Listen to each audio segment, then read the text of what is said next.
14 na pamilya sa Butuan City, Agusan del Norte ang voluntaryong lumikas dahil sa bagyong Pablo. May news to go si Cedric Castillo live.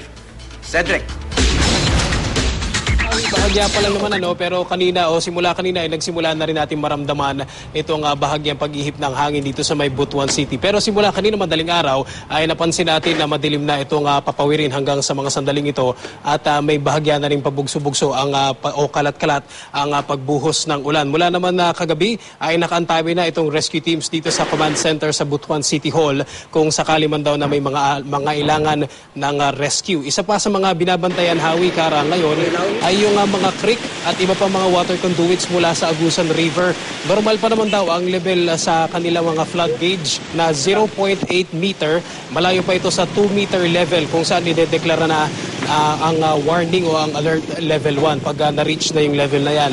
Hindi na bago itong Butuan City sa trahedya na iniwan ng mga bagyo. Taong 2000 daw ang pinakamalubhang pagbaha na naganap dito kung saan 3 araw na na-cut off yung syudad mula sa mga karatig na bayan.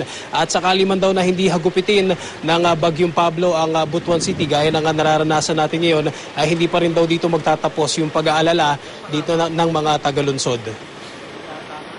So ito yung catchment basin ng lahat ng tubig. So kahit nawala na yung hangin, ang danger pa rin nandyan pa rin siguro yung buhos ng ulan na ang tubig baha from Central Mindanao at Surigao, dito babagsak lahat. So kami yung nasa peril ng flooding problem talaga.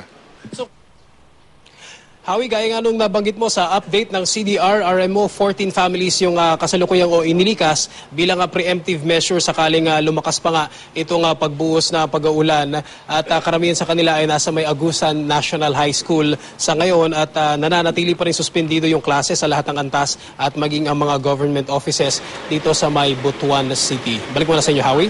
Maraming salamat, Cedric Castillo sa Butuan City.